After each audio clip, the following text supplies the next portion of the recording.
Please welcome actor and public leader Kal Penn.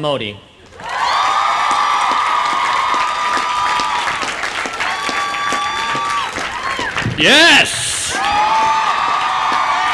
What's up? How's it going? Yeah, good? Everybody get here? There's totally people that are late. Well, good morning. As Chair Timmermans mentioned, like many of you, I also barely graduated from UCLA with a degree in sociology. It's an honor to be here, though, with all of you, parents, family, friends, grandparents, faculty, and, of course, graduates.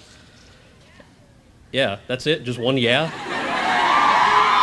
Man, that's better. Now, as graduates, I'm assuming that you've taken advantage of the serious wealth of information that all of these professors and many others in front of you have. This is a really unique place, and all of these folks are well in line with the excellence of a lot of other Bruins, like George Pimentel, who is best known as the inventor of the chemical laser, Elinor Ostrom, winner of the Nobel Prize in Economics, and Michael Gottlieb, who was known as the first physician to diagnose AIDS. Apparently, no one of that caliber was available to deliver your commencement address.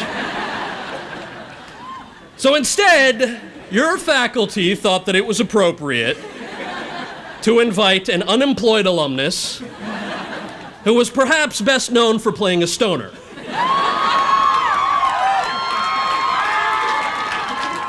I fear that this place has gone downhill since I graduated. Now, as your commencement speaker, I'm supposed to say something meaningful, which is actually a lot of pressure. And as I was mingling with you guys before, at least 4 people came over and said, it better be good. So I was stressed out, and I'm still a little bit stressed out. I wanted to make sure that I said something good. But as I started writing and stressing over what I was going to say, it sort of dawned on me that I should probably just relax, because I realized that half of you are going to be too hungover to remember anything that I'm going to say anyway. And the other half of you know that you still have 1 class left. So you got to come back for the summer or the fall. So, I should just take it easy with what I'm going to say. And then I was like, well, instead of telling you to, seize the day, live your dreams, blah, blah, blah, we're all going to die anyway. So maybe I should start with a little bit of truth. So I was like, okay, well, congratulations to the sociology class of 2012. Your degree is worthless.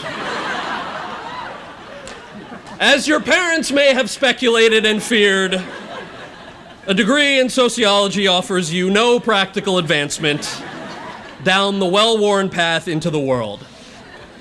It is utterly useless in climbing the corporate ladder, or attaining stability or wealth. People who graduate with degrees in sociology often go on to get a master's or a PhD in sociology so that they can, wait for it, teach sociology to other people who will then also get advanced degrees in sociology. Yes, the last 4 years of your lives, the last 5 years of your lives have provided you with a piece of paper that is, practically speaking, useless. Your poli-sci friends are going to law school, your pre-med friends are going to be saving lives, your architecture buddies will be designing the green buildings of the future. And what do you do tomorrow when you wake up? After I graduated from UCLA, I worked a lot of odd jobs. I waited tables, I worked as a messenger for a production company, making coffee, you name it, I did it. What I learned to enjoy along the way was the journey, and when I wrote that, I then scratched it out and I said I should be a little less idyllic. What I learned to appreciate along the way was the journey. So when I would run errands for a radio station here in town, I would be really fascinated thinking about the practical applications of things that I learned in my classes, like vertically integrated media models. You're laughing because you don't know that I'm that big of a dork, but it's true. And it got me excited. So even though I was just making coffee and running errands, it was kind of interesting that I could witness firsthand the inner workings of a big company like that. When I was working another terrible job at a production company at a major studio here, I remembered what my professors in my gender and sociology and race classes would teach about things like male privilege. When I sat down with a boss and he once said that he doesn't, quote, hire women unless they're hot because I don't want to get sued for my filthy mouth. Or another boss who gawked at an Asian American actor during a casting meeting and said, what is that kid, Asian? I don't want an Asian. Bring me a good, solid American actor. The world after graduation was, and surely still is, sometimes shockingly rude and full of D-bags. So, as I continued to think about what sort of advice, if any, I was equipped to give you today, as you might imagine, I was a little stumped. I know that you're all going to be doing different things when you graduate, so I decided I would come up with 5 tips that I wish I had been given when I was about to graduate. So here we go. Tip number 1. No matter where you're going, if you're there on behalf of your job, even if you're not meeting your boss that day, dress appropriately. And dudes, shave your face. As the chair mentioned, I had the honor of serving the Obama administration for about 2 years, working in the Office of Public Engagement. If that's the only woo we're getting for the president, there we go. I was working on outreach to young Americans. And it was a pretty junior level White House aide job. I really enjoyed it. About 2 weeks into my time at the White House, I was pulling almost all-nighters. I was there maybe 16, 17 hours a day. And the second week there, I wasn't really having any public meetings, so I sort of let myself go. I knew I needed a haircut. I hadn't shaved in about a week, but I knew I wasn't really going to meet anybody on behalf of the White House. And the second weekend, I'm walking down the hall, and I happen to run into the president who's walking the other way. And I sort of said hi to him, and he said hi to me, and I was really amped for the rest of the day. And the next week went by, and the next week, and it wasn't for another 6 months that I actually had to go in to brief him on something that I was working on. So 6 months into my stint at the White House, I walk into the Oval Office, where I'm about to brief the President of the United States on a meeting that he has that I'm organizing. And I walk into the Oval Office, and I'm feeling like this is a really fun moment in my life. And I walk in, and I'm all prepared, and I have a freshly pressed suit, and I had just gotten a haircut, and I obviously shaved and put on a new tie. And I walk into this office, and the president looks at me, and the first thing out of his mouth is, "Hey, look who decided to shave today."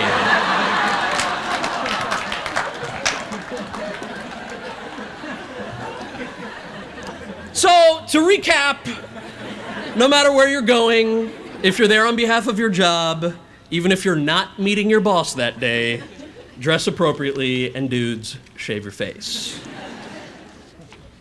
Tip number 2, enjoy your journey, especially as you're doing things that you don't entirely want to do, and talk to people who disagree with you. Their perspective might change your mind for the better. Now, I should be clear, this does not mean that you have to be one of those annoying people who says, everything happens for a reason. Everything does not happen for a reason. Sometimes really terrible things happen, and sometimes there's no reason. Sometimes amazing things also happen, and there's no reason for that either. I think that's the beauty and the magic of life. I'll tell you a short story about a little movie I did called Van Wilder. That should only get 1 woo. I shot this movie, Van Wilder, a couple years after I graduated from UCLA, and I almost didn't do this movie. I was an out-of-work actor working a series of irregular jobs, and I had an agent who was representing me at the time, and she called me, and she said, "Kal, I know you've been reading for these one-line parts, and here's an opportunity to play a supporting lead in a really big movie. This is awesome. Come pick up the script and let's talk about it." I thought that was a little odd because she wasn't sending the script over, she wasn't emailing it, she just said, "Come pick it up and let's talk about it." So I said, "Wow, this is a really big deal." I said, "All right, I'm gonna pick it up tonight, I'll read it, and then I'll come back in the morning and we'll talk about it. What's the name of the character? Just so I know who I'm auditioning for." She goes, "Well, why don't you just come pick it up and I'll tell you all about it." Why don't you just tell me the name of the character? I'm excited, I wanna read this script. She goes, "Well, why don't you just come in?" This went back and forth endlessly. And she finally said, "Okay, the character's name is Taj Mahal." I hung up on her. And she called me back and she goes, "I knew you were gonna hang up on me." Like, yeah, I'm not playing a character named Taj Mahal. And she explained to me that in the reality that is the entertainment industry, for any actor starting out, you gotta start somewhere. And for an actor who looks like me, I was probably going to have to take a number of roles that I didn't necessarily want to take in an ideal world to get my foot in the door. And I talked to a bunch of other folks about this, and it seemed that that was true. So I auditioned for this part. I ended up getting the part, and then ended up talking to a lot of folks about how I could maybe change a little bit in the script so that it was a little less offensive to me. Clearly, I failed miserably at the title of the character. But had I not taken that job, I also don't think I would have had the chance to book the role of Kumar in Harold and Kumar Go to White Castle. Thank you. I didn't write it, but I will take credit. And the reason I say that is that I think it was having a studio credit under my belt that helped me book that job, which I loved. And having the chance to do Harold and Kumar Go to White Castle gave me the chance to do the most special artistic endeavor to me, which was a really small film based on a book called The Namesake. And the reason I got the audition for The Namesake, which is a drama, sort of reminded me of The Catcher in the Rye when I read it, was because the director's 15-year-old son was a huge Harold and Kumar fan. And while I was lobbying through the right channels to get my foot in the door, this 15-year-old was telling his mom, you gotta audition Kal Penn from Harold and Kumar for the role. So basically, if I had turned down the audition for Van Wilder and not called that agent back after I hung up on her, I never would have had the chance to do what remains one of the most special artistic endeavors that I've had. So the point of that story was enjoy your journey, especially as you're doing things that you don't entirely want to do. Tip number 3, it's okay if your interests change and if people call you crazy. Your parents probably don't want me to say this, so I should apologize in advance. But your parents and friends obviously mean the best for you.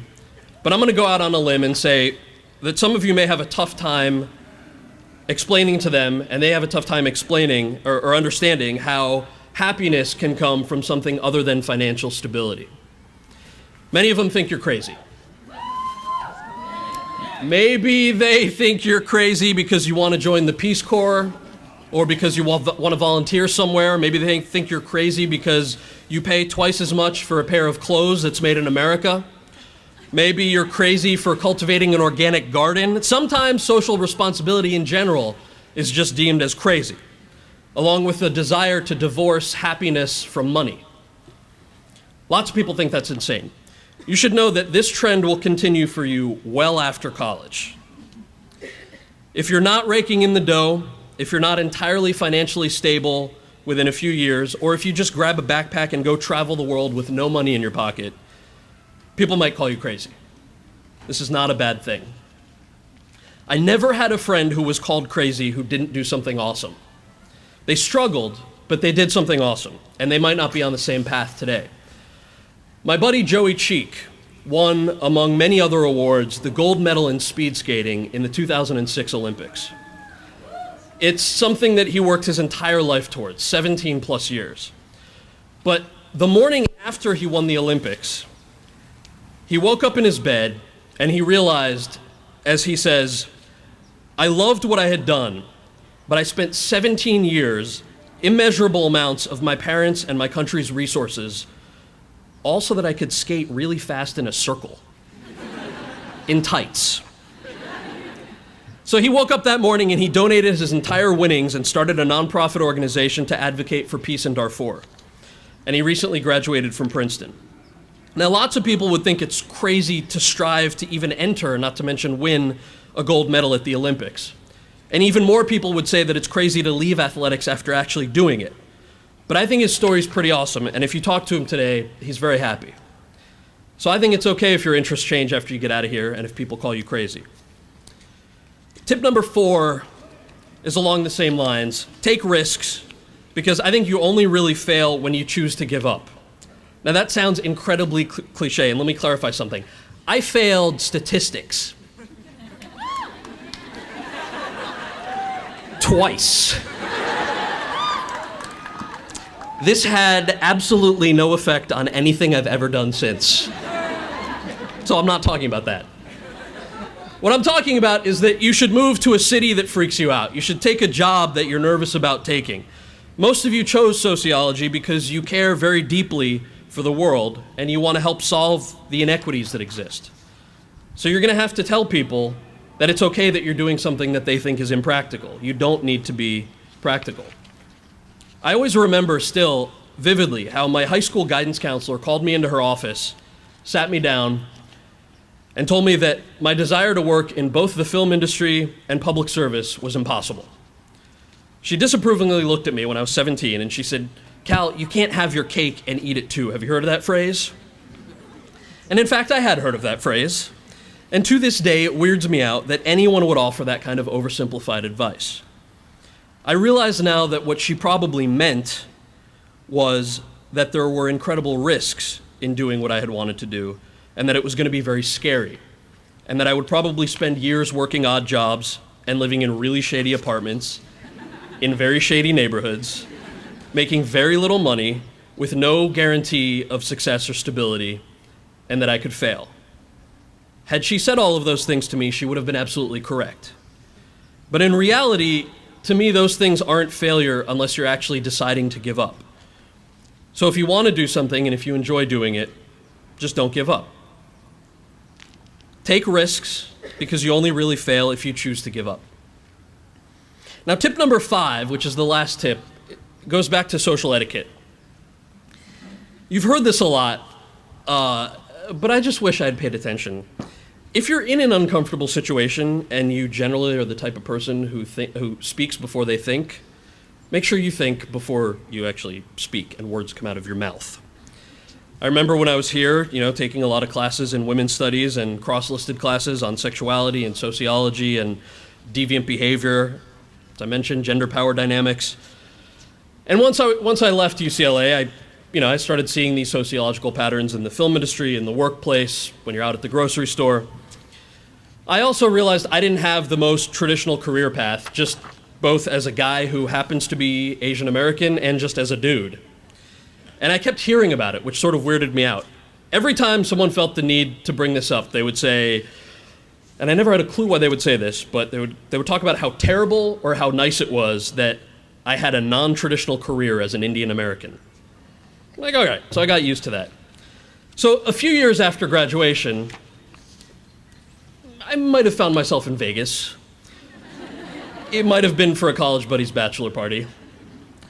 And after consuming adult beverages, as folks over the age of 21 do from time to time in a responsible manner, I went along for the weekend's events. Now, I'm not a big gambler. I'm not a big drinker, so actually contrary to the acting roles I've taken, in real life, a bachelor party weekend like this might mean that I'm standing idly by while debauchery goes on around me. Now, by the end of this particular night, and by popular vote of the rest of the group, it was decided that we take the bachelor to an establishment called the Crazy Horse. To the grandparents in the audience, contrary to its name, the Crazy Horse establishment had very little to do with either mental health or equestrian life. I should note that these types of clubs are not really places I enjoy. For endless reasons, I was the Holden Caulfield of the group. I ended up spending the entire time talking to a young lady who worked there, who also happened to be Indian American, as she took a break from her dancing. To the grandparents, she wasn't like a ballet dancer or anything like that. So about an hour after we got there, my friends were all ready to leave. So we all got up, and in front of all of my buddies, I turned to this woman that I was chatting with, and because I was in an uncomfortable situation and I didn't think before I spoke, I just blurted out, "Well, it was really nice to meet you. And can I just say how refreshing it is to meet another Indian American in a non-traditional career?"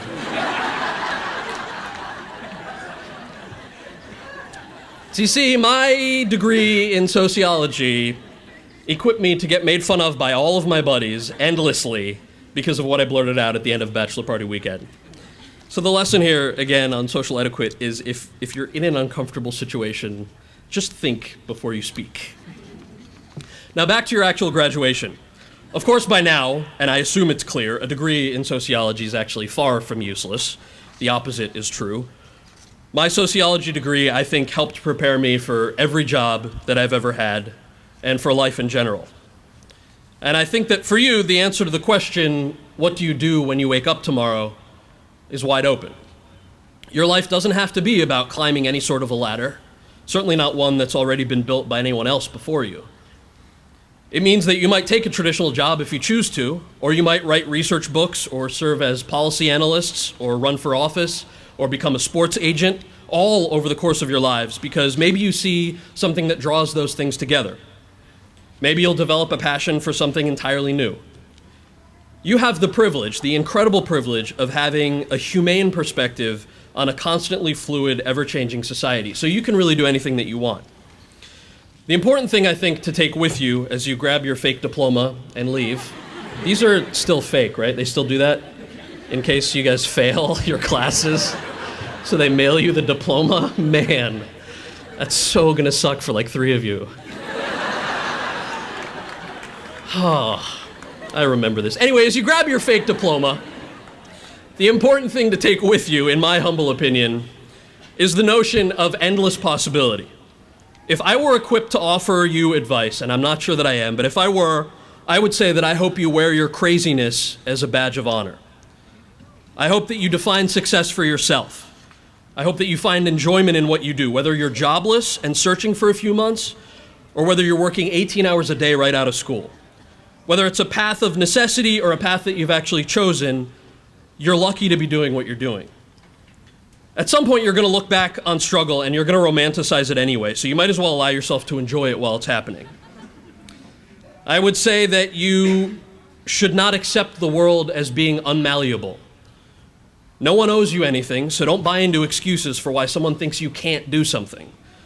But also don't get cynical when you end up doing it anyway.